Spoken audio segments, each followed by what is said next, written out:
So last Thursday, I got a call in the parish office from a man named Ali Fayed, who is a recently arrived refugee from Afghanistan.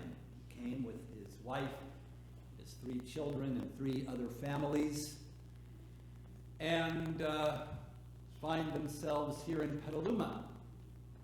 And he was asking for our help. So I knew that our Peace and Justice Committee has been talking among themselves about what might be done to aid such people, and some folks have even begun helping out, doing some online tutoring in connection with the programs up at our diocesan center at St. Matthew's in Sacramento. So I called Frances Frazier, who's the chair of that committee, and she and I went over on Sunday afternoon to the apartments just across Eli Boulevard from the Adobe Road community, or Adobe Creek rather, and met Ali and Zuhara and Sarah and Suduta and Ali Youssef, 5, 3, and 1, respectively.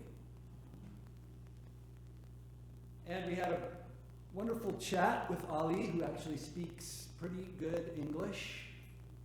He had been overseeing a team of about 100 Afghans, employing his master's degrees in law and criminology on a project for the U.S. State Department to modernize and reform the Afghan judiciary. And the other 3 men and their families are like him here on an SIV, Special Immigrant Visa, that enables them to work, to have expectation of a green card in short order, to have possibly a fairly well laid out path to citizenship. And here they were in their apartment with 1 piece of furniture, a couch that we sat on, and a couple more still in the boxes that had been provided for them by this private foundation based in Georgia that had decided to take them on. And because they have an office in Santa Rosa, and still trying to get the whole story straight, but one of the people in their family is from Petaluma, and they're interested in possibly establishing a kind of a headquarters here. So anyway, they brought these families here and paid their rent, and the rest is kind of remains to be seen. I asked Ali why he called us, and he said, well, I did a Google search on my smartphone for refugee resettlement agency near me, and St. John's Episcopal Church was at the top of the list. Now, I don't generally attribute Google search results to acts of God, but I might have to change my thinking around this. And so we've been getting to work little by little.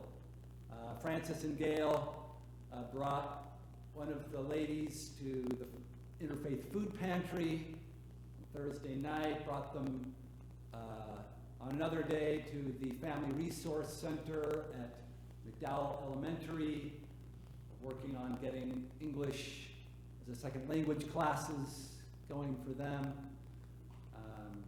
Meg and I borrowed a large truck from our friend Lance yesterday and delivered a dining table and some chairs and a rug and a TV and some dishes that we had gotten on the Petaluma Freebies website, or is it a Facebook page? Not sure, but anyway,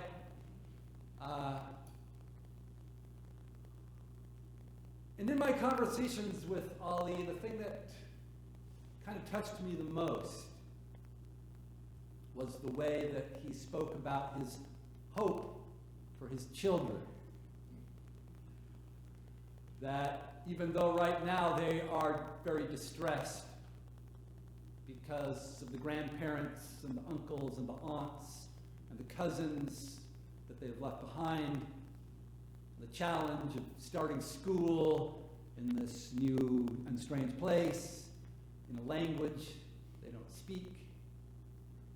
And yet he has hope for them that out of this dislocation and tragedy and hardship, they might have the opportunity to go to school and become doctors or engineers, or in some other way make a difference in the world and contribute to the betterment of humanity. And I kind of needed to hear that message this week. Kind of needed to hear about hope, and specifically about the hope that my country still represents in the world. Having seen the spectacle of our president go to Glasgow, Scotland, and announce that the United States of America was retaking its leading role in the world and going to establish leadership on the critical issue of climate change, and then go away a few days later with nothing actually to give because of the stranglehold that special interests have on the United States Senate. I needed hope for our country because I had read about recent public opinion polling that shows that 17% of Americans say that, well, just maybe violence is the only thing that will save our country. And that among those who identify with one of our two major political parties, the number is 30%. And yet here, calling me on the phone, popped to the top of the list by Google's algorithm, is an opportunity for me, for us, for Petaluma, and for Sonoma County to represent a different face of the future, a different face of the possibility that still lies in our institutions. To be one of those institutions that is not, as Jesus says of the temple in Jerusalem, nothing more than a pile of rocks that's going to fall down to the ground sooner or later. This building here will crumble to the ground someday. There's no doubt about it. And yet the future that we speak of here,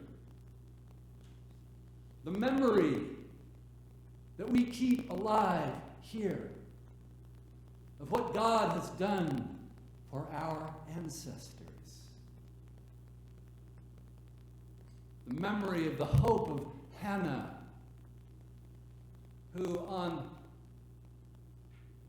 pleading with God for a child and finally conceiving one, can imagine that this is not just a gift for her, but a sign of the greatness of Israel's God.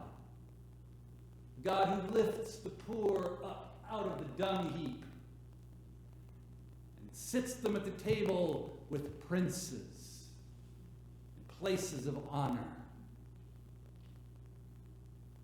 The memory of Jesus and his ministry, how he challenged the institutions of his own day, challenged the people who were in power in those institutions and held them accountable to the things that God really asked of them.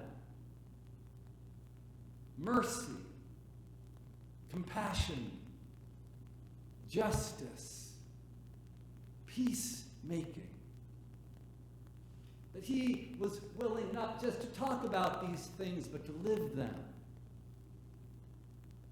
And even to die for them. In hope. In the hope of what God can yet do with the future. And so when we hear of wars, and rumors of wars, of plagues and famines, climate change. Our task, says Jesus, is not to be overly afraid, not to overreact, not to get swept away, not to go looking for quick fixes, or those who say, I can fix your problems if you bow down to me and do me honor. And if it takes a little violence to do it, well, so be it. No. To trust in God. To believe that all of these troubles are just the birth pangs of the future world that God can still create if we hold fast to our hope. We hold fast to our memories. The one who lived and died and rose again for us. What difference that can still make in the world. We hold fast to each other, not neglecting, as is the habit of some, as it says in the letter to the Hebrews, to come together, but gathering to encourage one another and provoke one another to love and good deeds, holding fast to hope, because the one who promises is faithful. Maybe it starts with simple practices of hospitality for immigrants newly arrived in our country who are looking to us for friendship, for a hand to fulfill their hopes, their dreams. Simple practices like deep reflection on the Word of God and how it is a living memory for us, not just about things that happened in the past, but the things that can yet happen now and in the future. Practices, generosity and prayer, faithfulness and kindness. Of such is God's future made. The new world that Jesus waits with us to acclaim with joy, even as he pours out his grace upon us from heaven to enable us to keep moving